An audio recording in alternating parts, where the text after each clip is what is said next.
Hello friends, இன்றைக்கி வந்து நம்ம புழுங்கல் வந்து பொரி உருண்டை செய்யலாம். அது எப்படி செய்யுதுன்னு பார்த்துடலாங்க. பாருங்க, இது வந்து புழுங்கல் வந்து நம்ம சாப்பாடு செய்கிற ரைஸ் தாங்க. அப்படி உங்கள்கிட்ட இல்லைனாக்கா நீங்கள் ரேஷன் அரிசி கூட நீங்கள் யூஸ் பண்ணலாங்க. இப்போ இது வறுத்துடலாங்க. நம்ம கேஸ் வந்து ஸ்லோவாக வச்சு நம்ம நிதானமாக வறுத்துடலாங்க. நல்லா பொரி மாதிரி அது வருங்க. வறுக்கும் போதே பாருங்கள், நல்லா பொரி மாதிரி வறுத்தாச்சுங்க. இப்போ கேஸ் ஆஃப் பண்ணிடலாம்.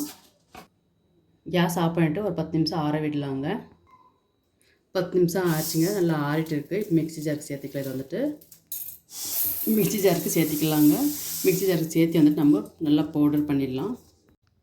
பவுடர் பண்ணி ஆச்சுங்க. பாருங்கள், இந்த மாதிரி நல்லா நைஸாக செஞ்சுக்காச்சு. இப்போ இதை வேறு பாத்திரத்துக்கு மாற்றிக்கலாம். தேங்காய் கட் பண்ணி எடுத்து வச்சுருக்கோங்க. இப்போ இதே மிக்ஸி ஜார் சேர்த்து நைஸாக கொஞ்சம் தண்ணி விட்டு அரைச்சி எடுத்துடலாம். தேங்காய் அரைச்சி ஆச்சுங்க. தண்ணி விட்டு ஃபில்ட்ரு பண்ணிடலாங்க. கட்டியான தேங்காய் பால் எடுத்து ஆச்சுங்க. இப்போ நம்ம வறுத்து பவுடர் பண்ணி அரிசி பவுடர் வந்து சேர்த்து கொஞ்சம் கொஞ்சம் மிக்ஸ் பண்ணலாங்க.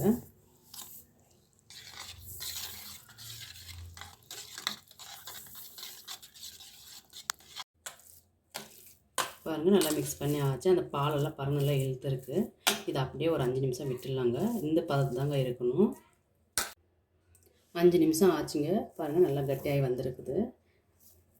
இப்போ நம்ம வெல்லம் பாகு எடுக்கலாம். புழுங்கல் அரிசி 300 கிராம் எடுத்துருக்கேங்க. நான் ஒரு பாத்திரத்தில் நாட்டு சர்க்கரை நான் போட்டிருக்கேங்க. உங்களுக்கு வெள்ளம் இருந்தால் கூட ஓகே, நீங்கள் சேர்த்துக்கலாம். நான் நாட்டு சர்க்கரை சேர்த்துருக்கேன் 200 கிராமுங்க. கொஞ்சோண்டு தண்ணி விட்டுக்குன்னு கேஸ் வந்து சுலாக வைக்கலாங்க. இது கரைச்சி எடுத்துக்கலாம். வெள்ளமே நல்லாமே கரைஞ்சிடுச்சிங்க. இப்போ நம்ம கேஸ் ஆஃப் பண்ணிவிட்டு ஃபில்ட்ரு பண்ணிடலாம். வெள்ளம் வந்து ஃபில்ட்ரு பண்ணி ஆச்சுங்க. வெள்ளம் வந்து ஃபில்ட்ரு பண்ணிவிட்டு ஒரு பெரிய பாண்டில் வச்சுக்கலாங்க. இப்போ வந்துட்டு நம்ம இந்த வெள்ளம் பாகு இதில் சேர்த்திடலாம்.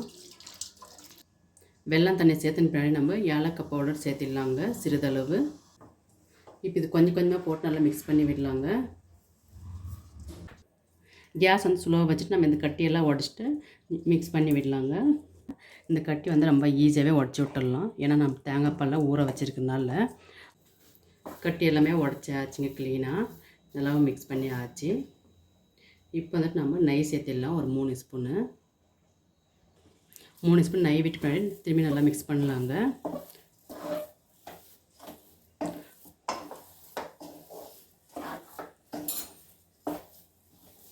இதுக்கு வந்து நம்ம கொஞ்சம் கேஸ் வந்து ஃபாஸ்ட்டாக வச்சு தாங்க நம்ம மிக்ஸ் பண்ணி விடணும். அப்போ தான் கொஞ்சம் சீக்கிரமாகவே கட்டியாகுங்க. ஸ்டார்டிங் மட்டும் கொஞ்சம் ஸ்லோவாக வச்சு மிக்ஸ் பண்ணிக்கலாம்.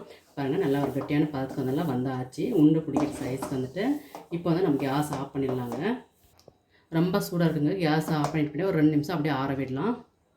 கைக்கு வந்து லைட்டாக நெய் தடவிட்டு நம்ம உருண்டை பிடிச்சிடலாங்க. உருண்டை வந்து உங்களுக்கு எந்த சைஸ் வேணுமோ அந்த சைஸ் பிடிச்சிக்கலாம்.